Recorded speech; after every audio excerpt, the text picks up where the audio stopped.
ஏண்டா டேய் எனக்குன்னே வருவீங்களாடா? ஏன்ட்ட சரசம் பண்றக்கே வாட்டாப்பே உங்களை பெற்றுறாங்களா? என்ன மச்சான் ஒரே டென்ஷனா இருக்க? அது கேக்குறியா? அது ஒண்ணும் இல்ல, ஒரு நம்பர் வாங்கினேன்.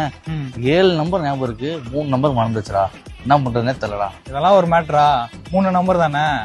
ஒரு பேப்பர் எடுத்து வரிசையா எழுதுறேன். 10 நம்பர் தானே, 10 நிமிஷத்துல கண்டுபிடிச்சிடலாம்.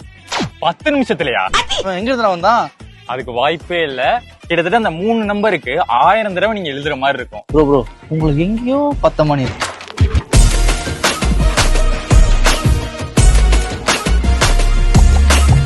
அது இருக்கட்டும், இதுதான் தவறான விஷயம். அதுக்கு முன்னாடி இது எப்படி நான் எக்ஸ்பிளைன் பண்ணிடுறேன். நம்மளுக்கு ஒரு போன் நம்பருக்கு 10 நம்பர் வேணும். சரியா? 7 நம்பர் இருக்கு, பாக்கி 3 தான் மிஸ் ஆயிருக்கு. இந்த 3 எத்தனை டிஜிட் வச்சு கண்டுபிடிப்போம்? டோட்டலா எத்தனை டிஜிட்ஸ் இருக்கும்? 0, 1, 2 அப்படின்னு 9 வரைக்கும் பாத்தீங்கன்னா 10 டிஜிட் இருக்கும். சரியா?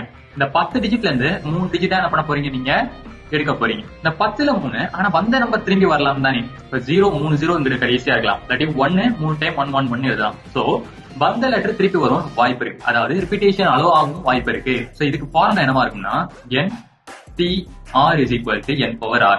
சரியா? என்னன்னா டோட்டல் எத்தனை நம்பர் இருக்கு? 10. ஆறுங்கிறது எத்தனை சீட் ஃபில் ஆக போகுது? 3.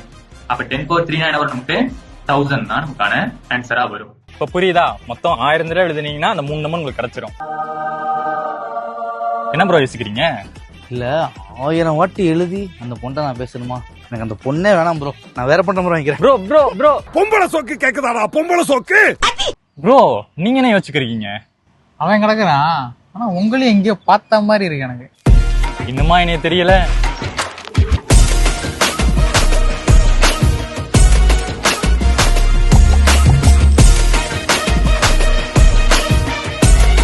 அது ஒண்ணு இல்ல, கீழே போட்டு